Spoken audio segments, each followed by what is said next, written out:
युवा देश है। विश्व में हमने युवाओं की आईटी एनर्जी के माध्यम से अपना एक रुतबा खड़ा किया है और भारत इसके बाद के लिए गर्व कर सकता है। दुनिया में हम आंख में आंख मिला करके बात कर सकते हैं। और ये मेरा साथ मैं हमेशा कहता आया हूं, IT plus IT is equal to IT. Information technology plus Indian talent is equal to India tomorrow.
Good evening, one and all.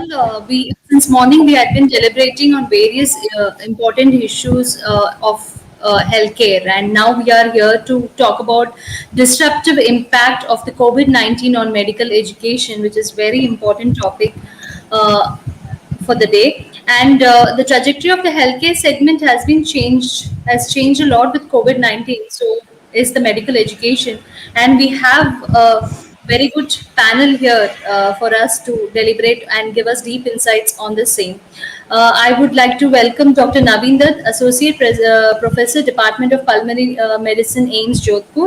Thanks a lot for joining in, sir. Dr. Paramhans Mishra, CEO, IQ, City Medical College. Thanks a lot, Mishra, for joining in and taking time. And Dr. Saurabh Kumar Banerjee, Dean, School of Pharmaceutical Management and Associate Professor, the IIHMR University. Dr. Saurabh will be leading and moderating the session for the day. Thanks a lot for accepting, Dr. Saurabh, for that. Dr. B. Sendil Kumar, Dean and Director, Health Sciences, Vinayaka Missions Research Foundation, Deemed to be University. Head Transformation, WIMS Hospital Private Limited is joining in from Salem. And Professor Dr. Ashok Mahapatra, Vice Chancellor, Siksha O. Anusandhan, deemed to be University Bhubaneswar, Odisha. And the only lady in the panel, Dr. Kavita Mathad, Dean and Professor, School of Business, Galgotias University, Uttar Pradesh. Welcome, ma'am. Looking forward for a very interactive session. Over to you, Dr. Saurabh. You can take the dais. Thank you. Thank you, Pratibha ji. बहुत बहुत धन्यवाद. Thank you so much for a nice introduction. And it is indeed a privilege and honor to be among such a. Am I audible to everybody?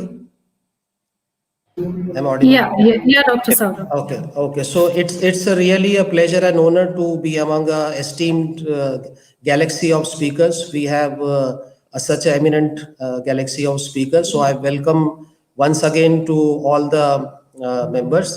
So last couple of months, we have seen that the kind of disruption what has happened in the medical education.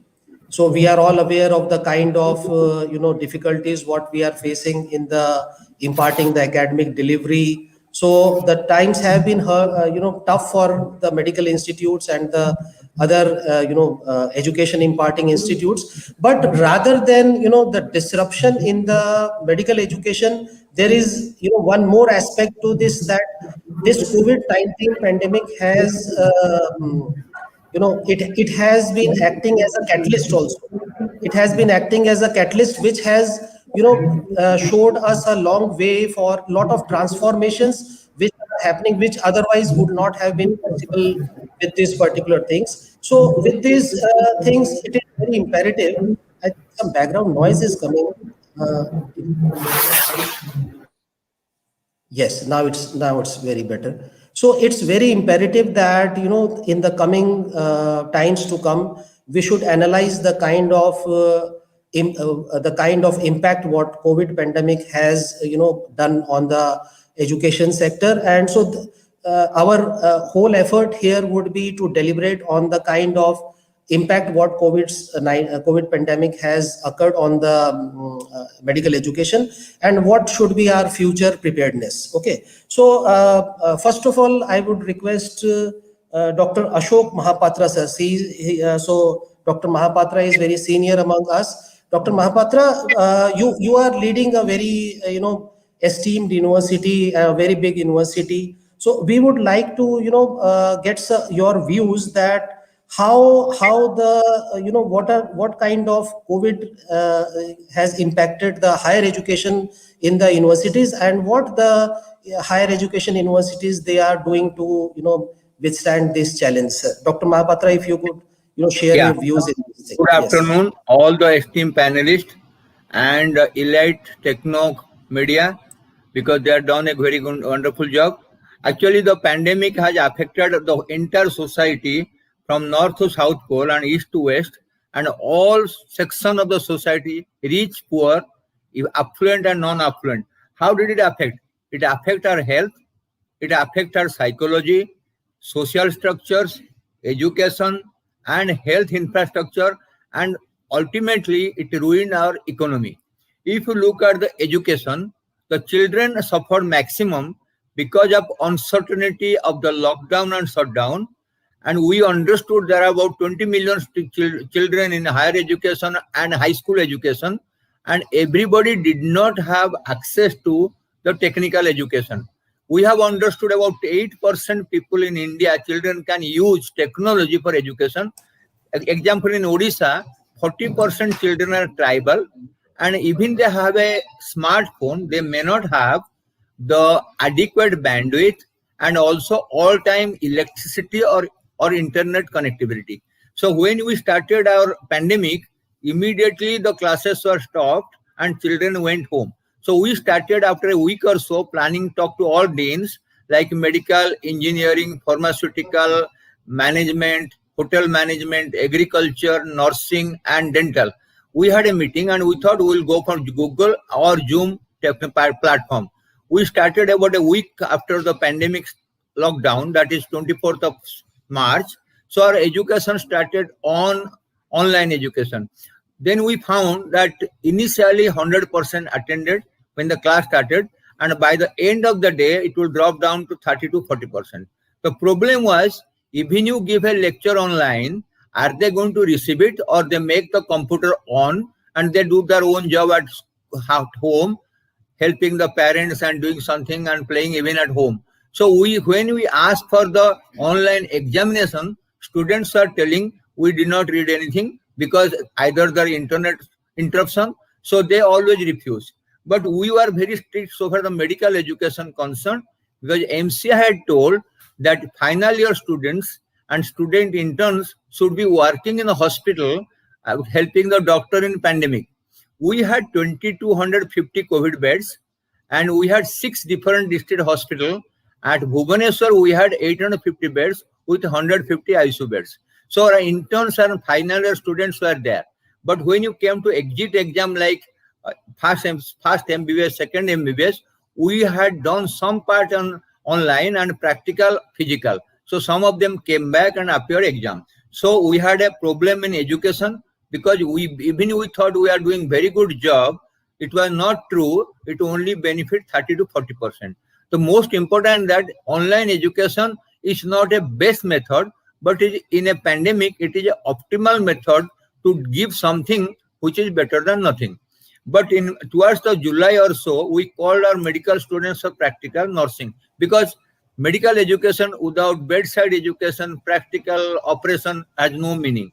So exactly. We called them and said that social distancing and sanitization you have to do, and you have to attend the practical classes, not theory classes. So that is about medical education. When you talk about non-medical education, we only decided as per the Government of India, AICT and UGC rules, and also the local government rules, because they thought that you have to have exit exams and also faster exams. Entry and exit are very important, so we have done that. So education had managed some way, but it was not probably the best. What is more important to understand finance. When the pandemic started, we had a skeletal systems of technology which can manage not adequately for thousands of students. But because of the student went home and they did not pay their fee, because there is hitch between how much fee they have to pay. They are Yes. not staying in the hostel, they are not taking food. So the income of the most of the university went down because the people did not transfer their tuition fee or annual fee online. So we had a financial problem, we had a health problem. When the pandemic we started classes, we said that students should come with a RT-PCR report, so that we know that they are not coming with a positive throat swab. But then they say that what is the guarantee that they will not get from the teachers? So the problem was a teacher can give infection to student and student can give infection to teacher.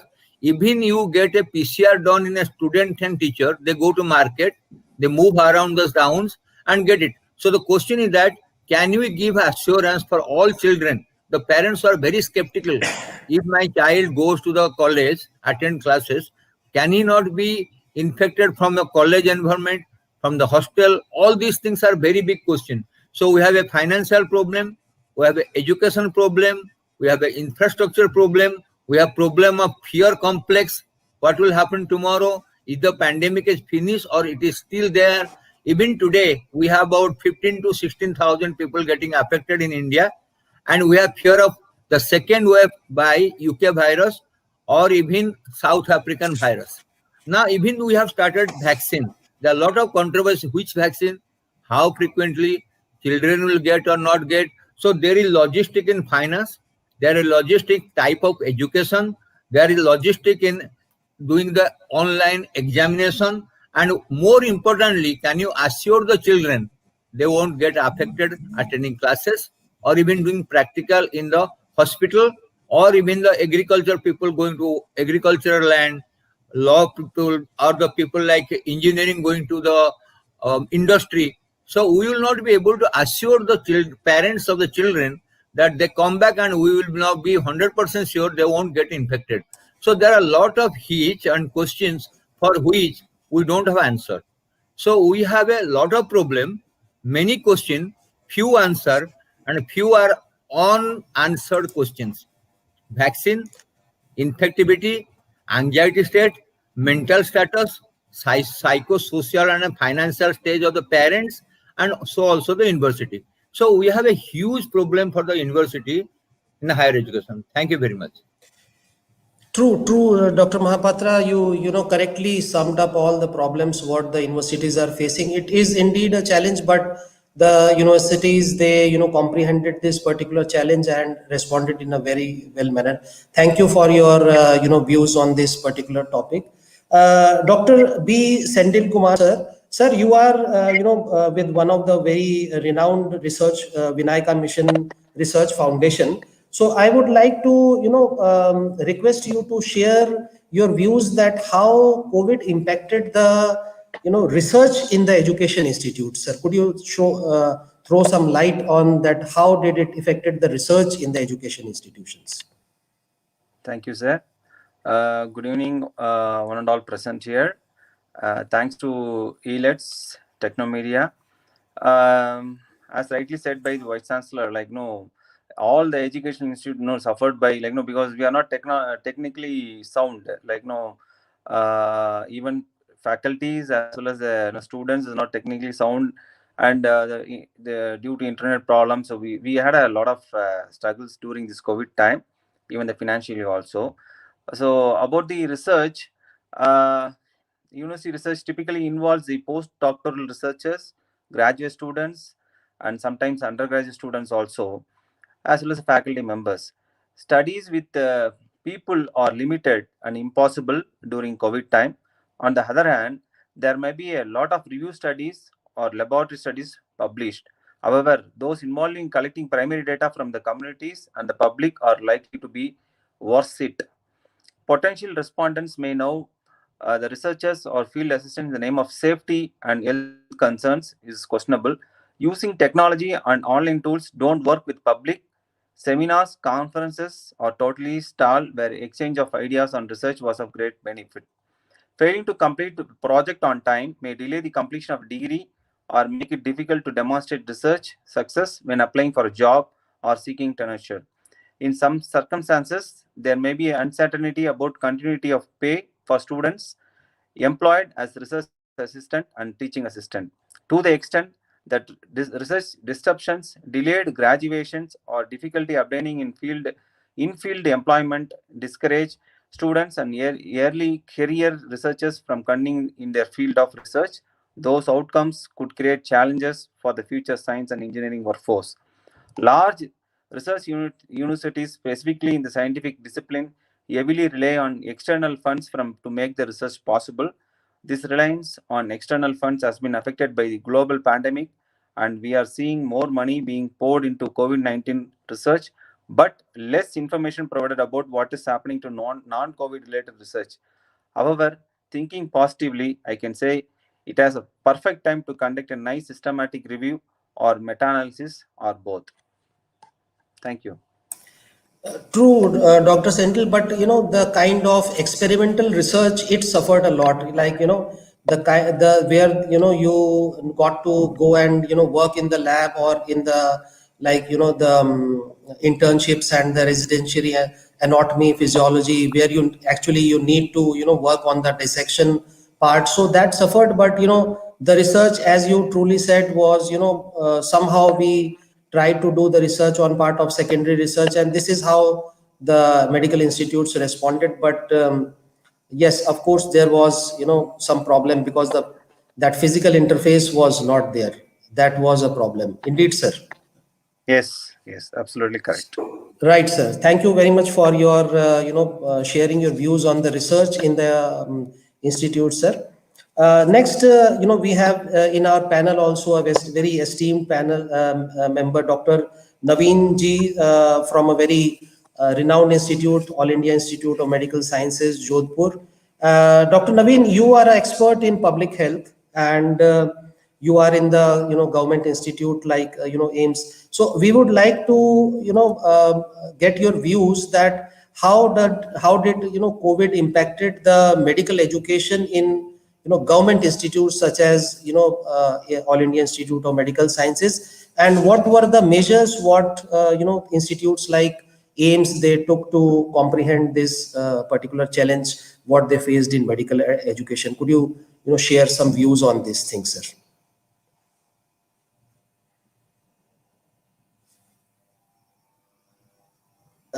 Dr. Naveen, you are muted, sir. Sir. Yes, sir. Yes, hello? Now we can hear you. Yes, you can. When we can, yes. Thanks, Dr. Saurabh. First of all, I would like to thank the organizer for this opportunity.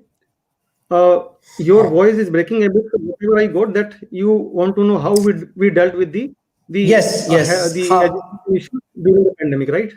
How did the government institutes geared up for the medical education in COVID pandemic situation? So as soon as the lockdown was declared, so we had to stop the education, the offline education. Then it was a huge issue in front of us because being a technical subject, so medical education cannot be taken care of by online education only. So when we sent the students to their home, so within 2-3 days we started the infrastructure. So that was in form of the hardware. We arranged for the telemedicine classes in all the 4 lecture theaters, and then the platform was equally important. So most of our students, they had the Android phones, so we chose the Google platform, and then we started the education.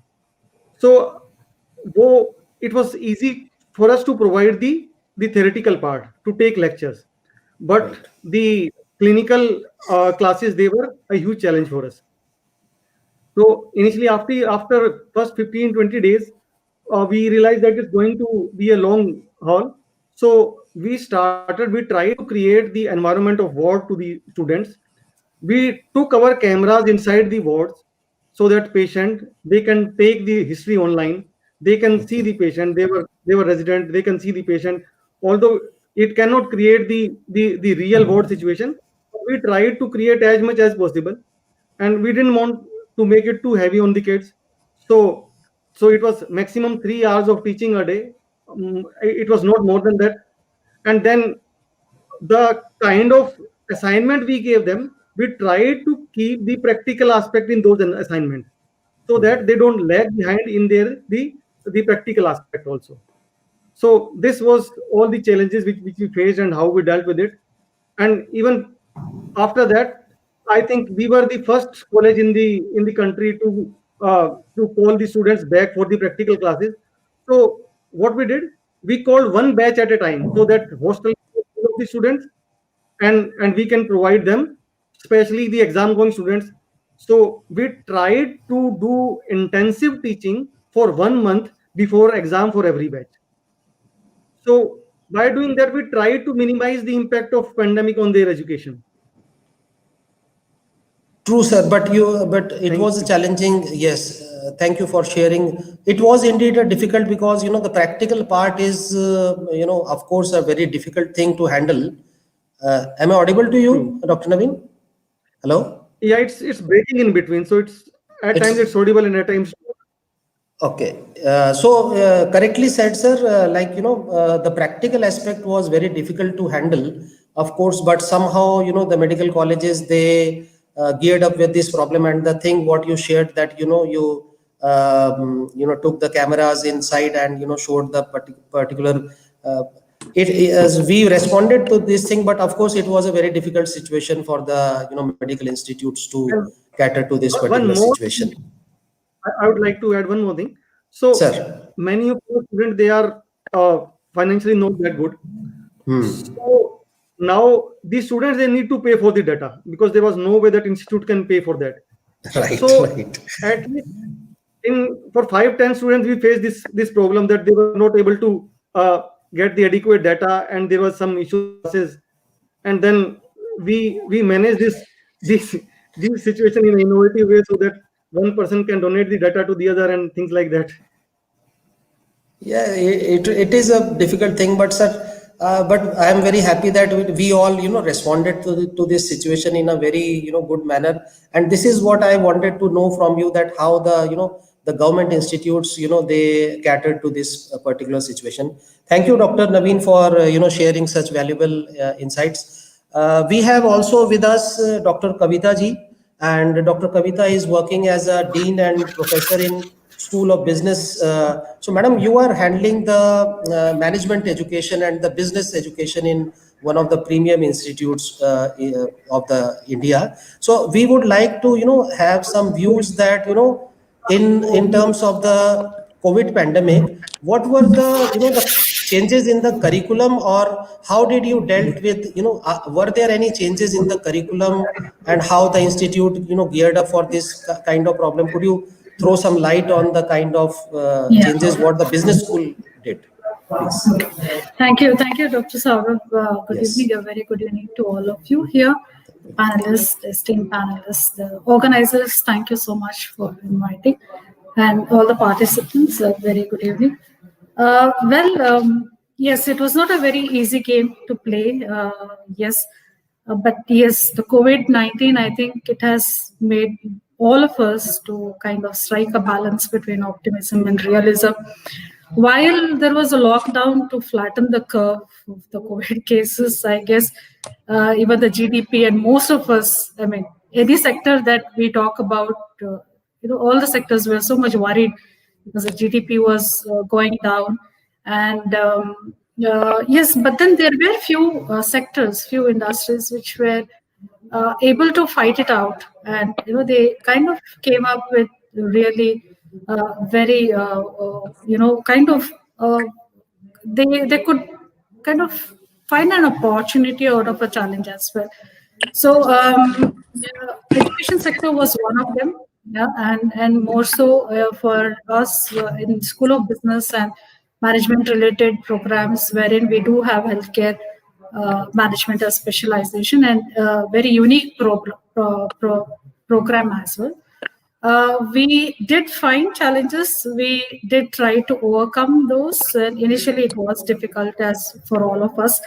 So yes, it gave us an opportunity. In fact, I don't think otherwise education institutes would have actually taken such a major step.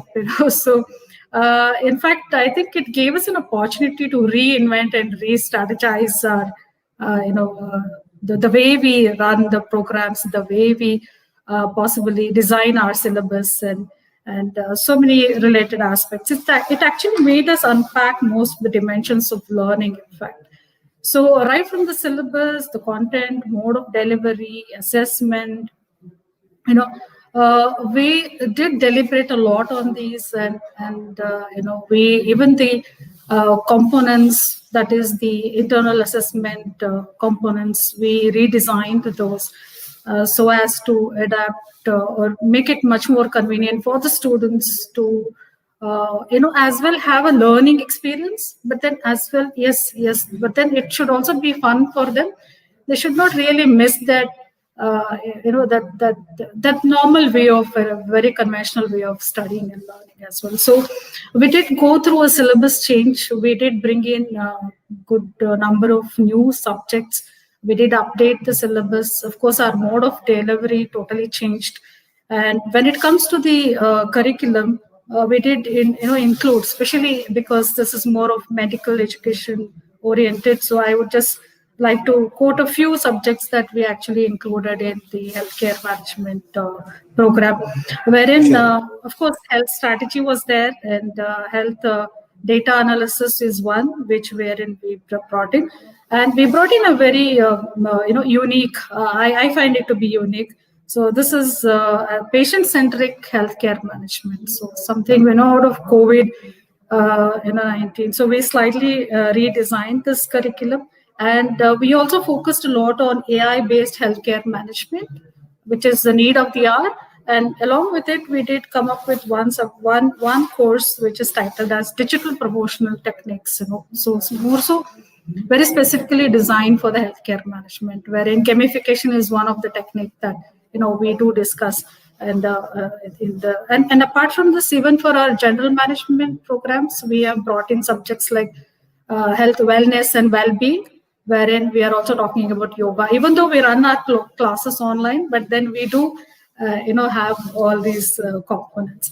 So when it comes to pedagogy, we are more focusing on the flipped classroom methodology, wherein our faculty members are very busy creating a lot of content, e-content. So they prepare videos, they have their own write-ups. Many of them come from industry, so they come up with their own case studies, caselets. Okay, so they write it, they publish it, and we have our YouTube channel wherein most of these videos are uploaded. So by this, what we are taking care of all types of learners, because students, some of them are very quick learners, some of them are slow learners. So there is a lot of asynchronous material which is already available for the student. So he can go back leisurely, go refer to, and he can learn. So these, so this was about the pedagogy that we followed, and accordingly we did design the rubrics for the assessment as well. Yeah, but then I guess our students are very happy. So that way we are also very happy that we could fight out this, and today everybody likes this mode of teaching and learning. Thank you. Exactly.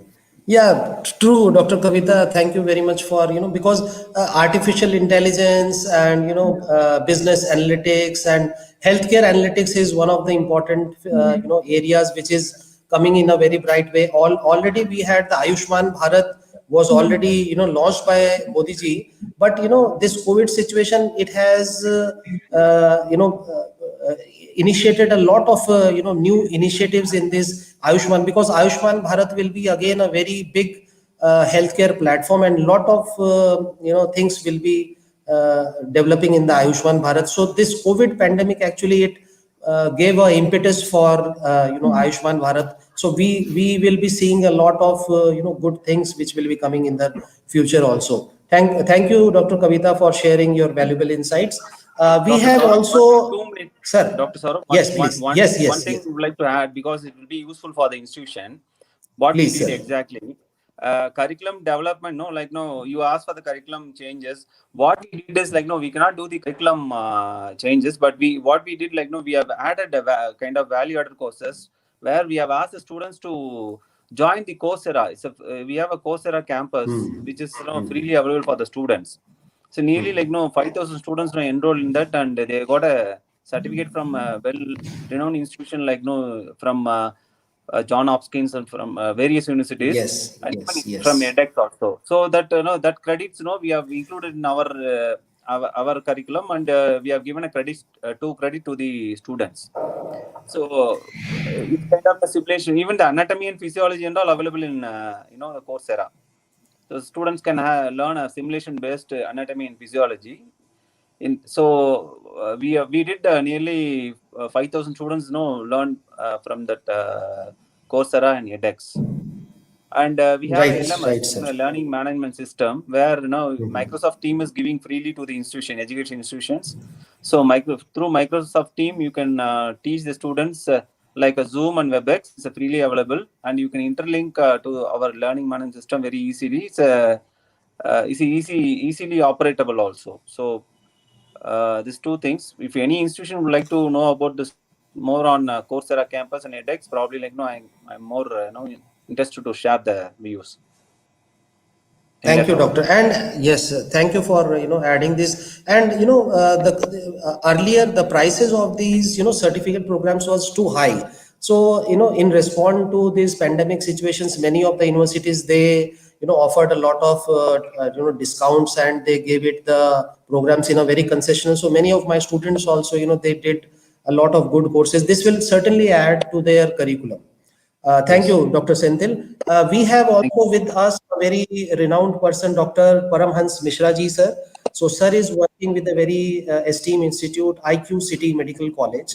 Dr. Mishra, you are working in a very good private medical college. We would like to have your views that how COVID impacted the private medical colleges. And what were the ways in which the private colleges geared up to face these problems? Could you share some of the developments what were there in the private medical colleges? So any interesting things which you took, which would be can you add something to these things, sir?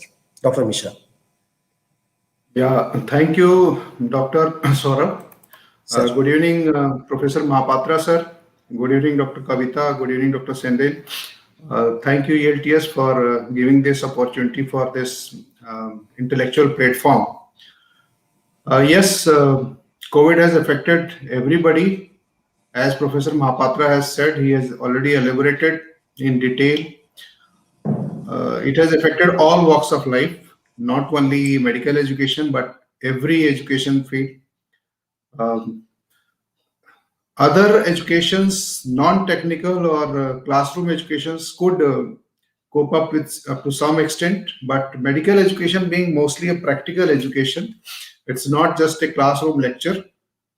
Even right from first year to final year, the students have to go to dissection hall, dissect the dead bodies, go perform physiological experiments, biochemistry, and then during final years, they have to go to classes, they have to go to wards, see patients, examine them, take history.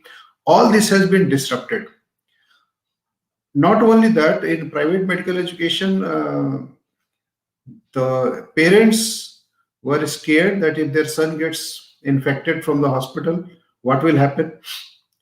They obviously everybody's income was affected. So private medical education being little costlier, people stopped paying fees. The hospital and medical college suffered huge financial losses. Even they stopped coming to hospitals. They just left.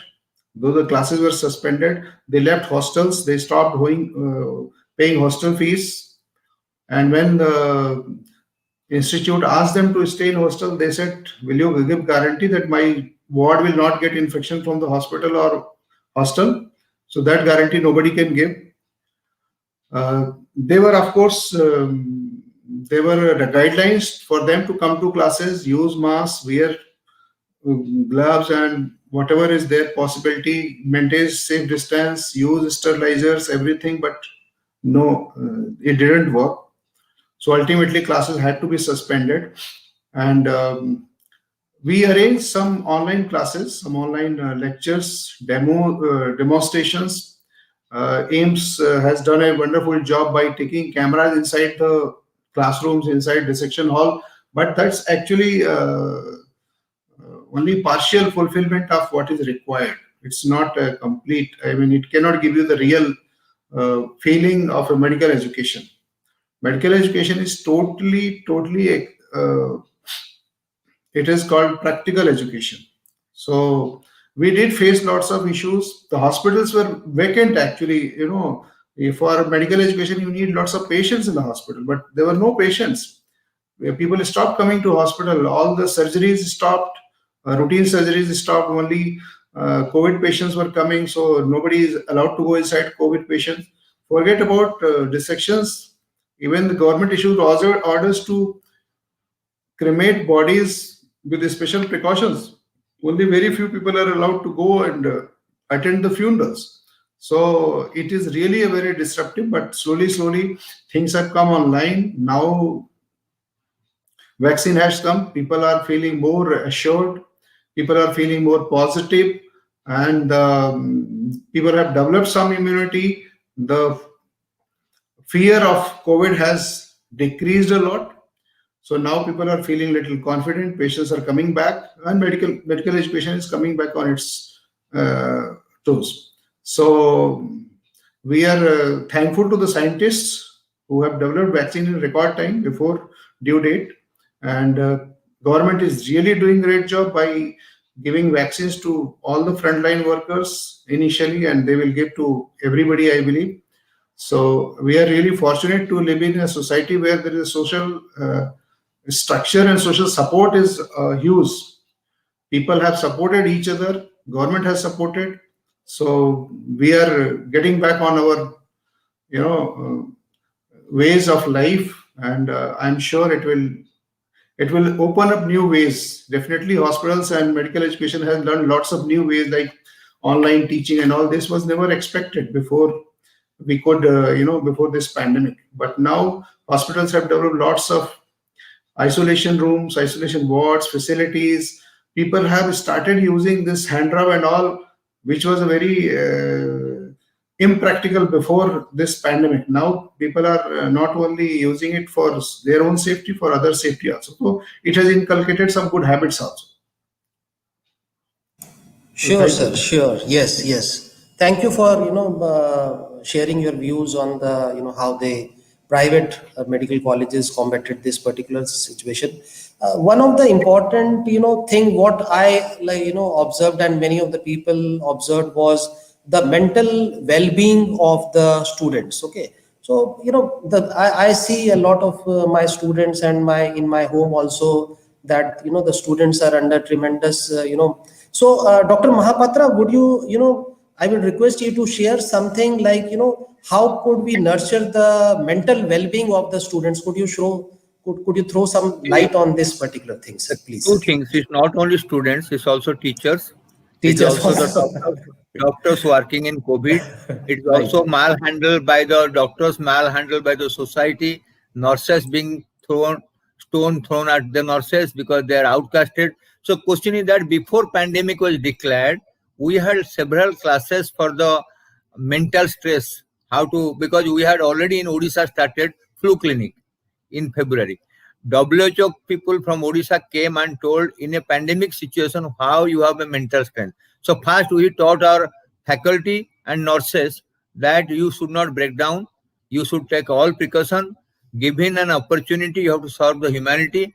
So we prepared our doctors and nurses before our students. Now coming to students, this country is very deficient in psychologists and psychiatrists.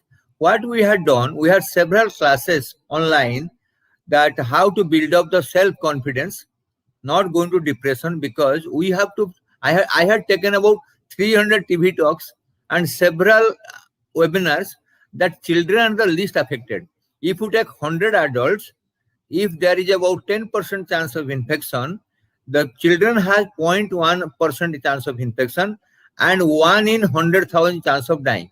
But this confidence has to be given to the children and the parents that children are least affected and lowest mortality in the children. What the parents never understood. So we had several classes through the NSS and our social service.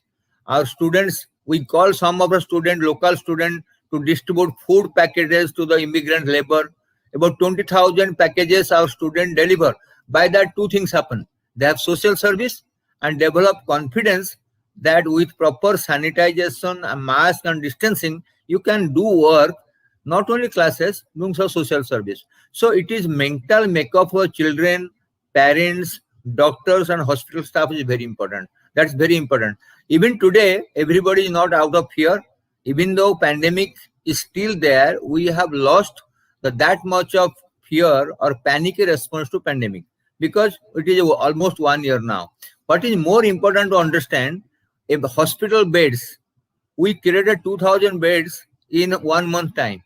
Normally, to create a hospital of 500 beds, it takes 5 years. All our new aims we started 2012 has not completed 1,000 beds. So in a pandemic situation, how to quickly arrange beds and ventilator we learn. Secondly, we also learn how to do RT-PCR. In month of March, all the samples are going to National Institute of Virology, Pune.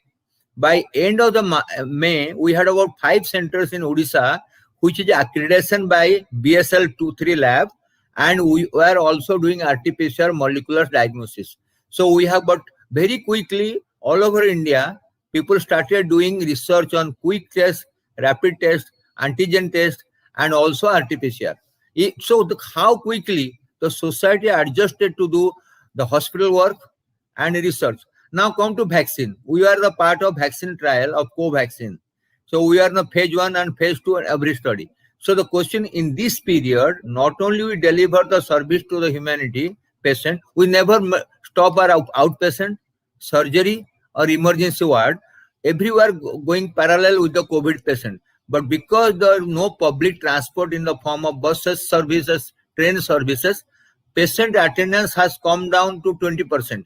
Outpatient, we usually get to 4,000 to 5,000 patients daily, but we were getting 800 to 1,000 patients. So we run the parallel service of COVID services and regular services who came to the hospital, because the commuting to hospital is very difficult. So there are several points here. Social service by the students, weekly making hospital beds for the public, sanitization and mentally preparation of doctors, faculty, nurses, paramedics, developing the infrastructure for doing routine tests and antigen test and RT-PCR, and doing vaccine trial.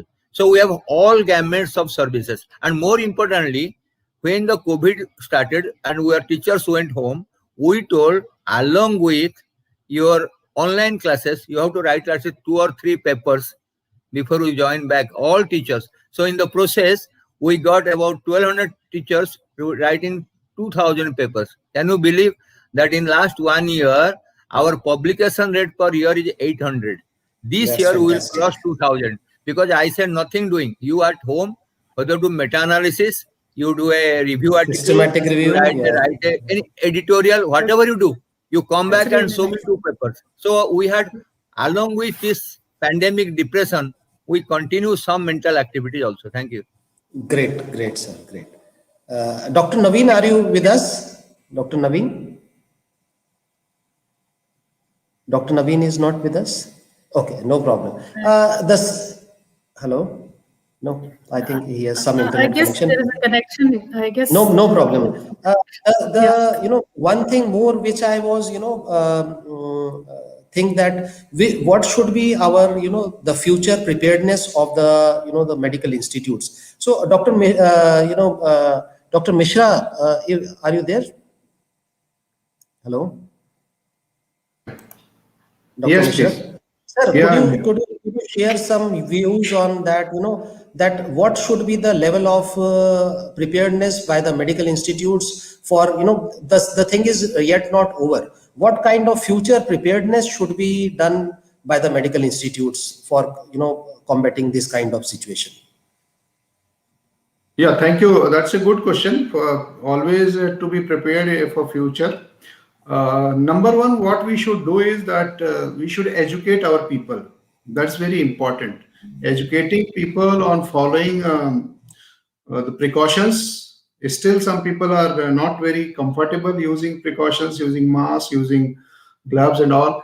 There are many people who are still wary of using vaccine. They are not taking vaccine. So that education is very important. People should take vaccine so that they get some immunity. And second thing is the medical colleges should also frame policies to reduce number of students in a particular lecture, because you have to maintain social distance. With previously, suppose 150 students could be accommodated in a hall, lecture hall. Now you need to accommodate maybe 75 or something like that. So that also needs to be, you have to bifurcate. You have to bifurcate classes. Plus, the use of technology is very important now, rather than all lectures which could be done in the classrooms can be taken somewhere online, and which will reduce the intermixing of people. Of course, practical education cannot be done. Similarly, in wards, in operation theaters where overcrowding can be a problem, more number of batches should be made, smaller batches, which can be go and see patients, use all PPEs. The supply and use of PPE kits has also been a big issue. Who will pay for this? Exactly. Patient is not going to pay. The students say it's not our responsibility. Hospital cannot afford, so who will pay for it?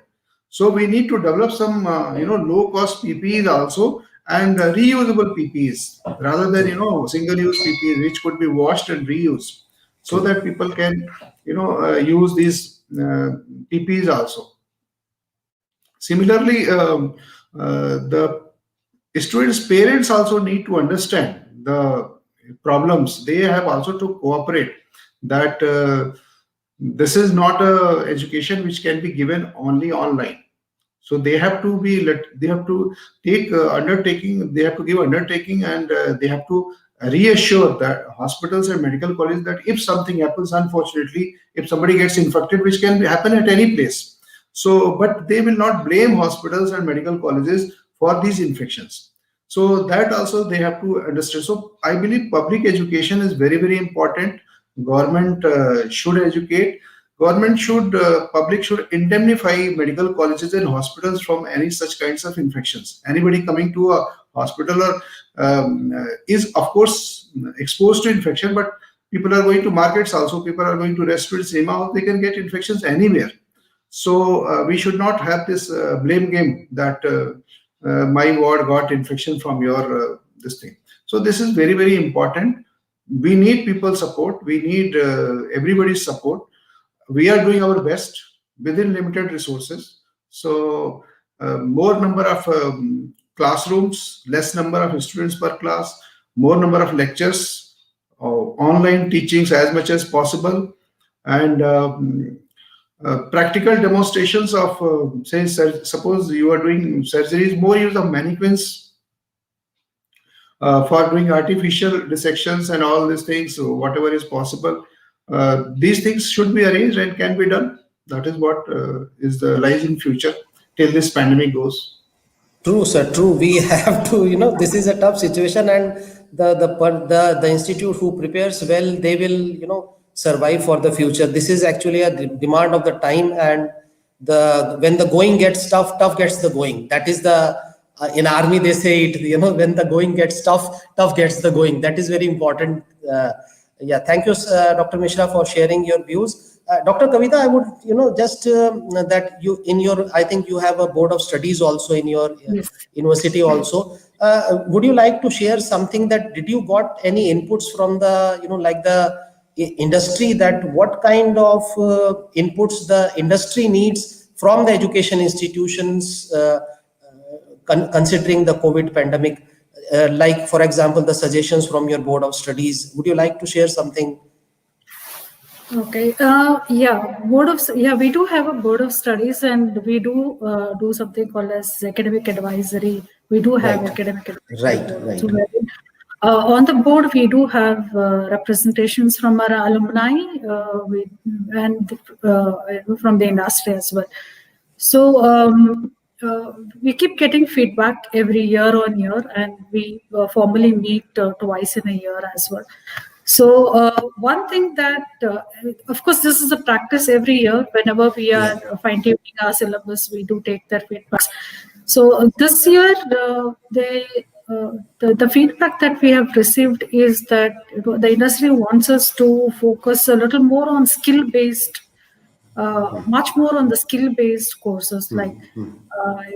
So what we are planning to do is we are planning to go for a few vocational courses as well, like value-add courses. We call it as value-add courses, where for few courses we add credits, and few courses we just keep it as audit courses, wherein student out of his or her own interest, they pick up.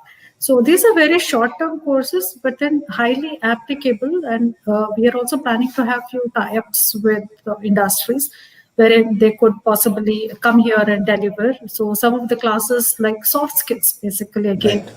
This is something because see, what we are seeing now is it's becoming more digital now, and digital etiquettes, they are quite different from so there is this good amount of grooming also which is required for our students, and more so when we say MBA students, and this is a prerequisite for any student. So we are coming up with such kind of short-term courses as per the advice of the experts. So few skill-based courses, which again, depending upon the specialization, we are designing those courses, and more so we are having a few types in pipeline. So yeah, maybe another 1 month time down the line, we are going to start industry academia collaboration workshops on the campus here. Yeah, because thank you, Dr. Kavita. Because the industry is also looking at this COVID pandemic. Like I would like to share that we got a very good input from the industry that they need a lot of inputs on the healthcare analytics. So healthcare analytics would be a booming branch, and then the industry needs a lot of programs on artificial intelligence. So these will be the booming things which will be in the future. They will be of a tremendous value to the academy. Dr. Senthil, are you there? Dr. Senthil? I think just to add to what you said, yes, Dr. Saurav, please. We have a dual specialization program here. So business analytics is one paper, which we have kept it as core paper here. So irrespective of which specialization a student is going to pick, so he or she has to have the basic understanding of business analytics. So that's also one. That's something which we have incorporated here. Thank you, ma'am. Thank you. I think we had a very good discussion. We discussed a lot on the kind of impact what COVID has on the medical institutions, how the medical institutions have geared up for these particular challenges. Dr. Mishra, Dr. Mahapatra, Dr. Naveen, Dr. Senthil shared very good points, and we also discussed a lot on the kind of future preparedness what the medical institute should do. So we are now closing. We are coming close to the close of our session. I would like to just take just 1 or 2 minutes to briefly sum up the discussions. So number one point, what came from the discussion was that the future of healthcare in India would largely depend on not how the institutions also collectively they collaborate to mitigate this particular. It is not only one institute who could solve. The time has come to collaborate. So can we look out for future collaborations? That could be one important takeaway from this particular discussion. The second important thing would be like there have to be very important administrative interventions, not only on the government parts, also in collaboration. and we have to ensure that we can help the students to cope up with their the anxiety and the stress and the academic loss what they have suffered from this particular COVID pandemic. So that is the second point I would like to share. The third important point what came from the deliberation was that there is a need to bring a uniform online teaching and learning methodology. Although many institutes have developed their own teaching methodology, but I think that there is a need to develop a uniform kind of online teaching methodology which could be applicable for many of the medical colleges. Number 4 point what came from the discussion is that some amendments need to be done in the pattern of conduct of examinations. So we have to think on the kind of how do we conduct the examination, how much should be the practical intervention, how much should be the theoretical interventions. So these were the main takeaways from the particular deliberation. It was a very fruitful discussion. So on this particular behalf, I would like to once again thank our eminent speakers for today, Dr. Mahapatra, Dr. Naveen, Dr. Mishra, Dr. Kavita, Dr. Senthil. It was an excellent deliberation, sir. And the main idea was to discuss the impact of COVID on the medical education and its future preparedness. So I once again thank you all the esteemed speakers. Pratibha ji, the dais is yours. Thank Thanks a you. lot, Dr. Saurabh. Please, Before, please. Before I would like to conclude, we had a few questions. I just want to know who would like to take it. The physical presence by practicals in medical educations can't be substituted. I don't know whether it's a statement or a question, if anyone can take it up. And however, technology needs push in medical faculty and education. That's what it says. So who would like to take it? Yeah, Professor Ashok, please. I have not taken one day leave in pandemic. I work from 8 o'clock morning. Today I operated, yesterday I operated, and tomorrow I'm going to operate. Question is that we are maximum risk for transmission because we are above 65. We are in a hospital environment and have 2,250 COVID beds. But we have a lot of people got infected. Nobody, surprised, nobody lose life. Question is that we have to take precaution, and we as doctor have to treat the patient. So I keep a distance not 6 feet. Somebody will be sitting at about 8 to 10 feet. And if I can manage without touching, because one can tell why can't you treat a patient on telemedicine, but there will be no eye contact, there is no cross question answer. Telemedicine is maybe for follow-up and consult, but first 1 or 2 times you have to see the patient. So I request my all doctor colleague, you can still see patient, but you don't see as many patients as possible. You see less number of patients. Keep the social distancing. Keep your sanitizer. Do not overcrowd the room where we're working. There should be enough ventilation so that there is no chance of cross-contamination. Now coming to students, we have repeatedly discussed that students has to maintain the same law or whatever discipline. They have to put mask, because basically if you put a mask and make 2 meter distance. So I kept on telling everybody, mask is the first vaccine, social distancing and physical distance second vaccine, and don't get together. So I have been telling our faculty, if your lecture is half an hour, it may not be half an hour. All are very good talk. You make it small but up to the point. That is called quality education than quantity education. So what Dr. Mishra and others are telling, we can have small batches, keeping all the norms of pandemic, and can carry on the physical activities, lecture program, and also practical. If you are standing in a place 3 or 4 feet distance or 6 feet distance, the student can come back bedside. And more importantly, if you see, MCI had told we are making doctors who are going to treat the pandemic. So our final year student and intern must come back on duty.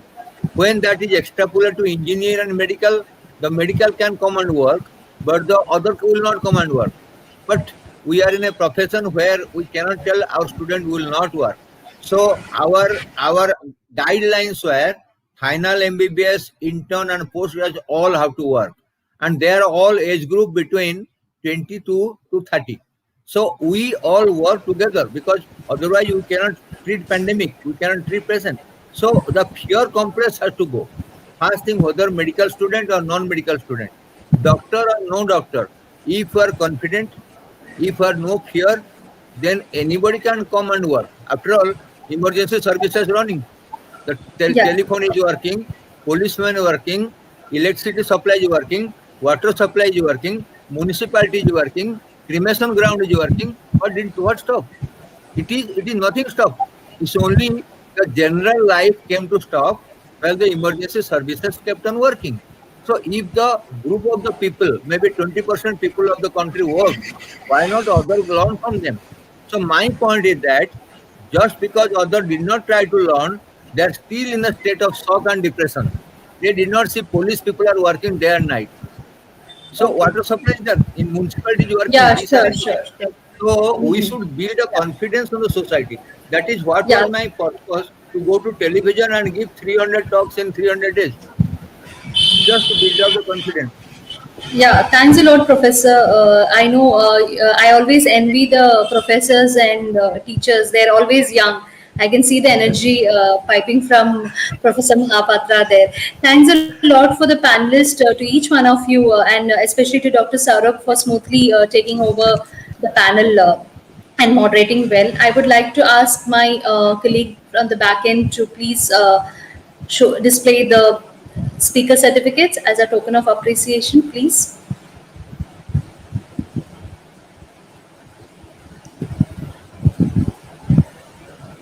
So you waiting? Thanks a lot, Dr. Kavita Mathad, Dean and Professor School of Business, Galgodios University, ma'am. Thanks a lot for joining in and giving your thoughts. Thank you. Thank Thank you. you so much.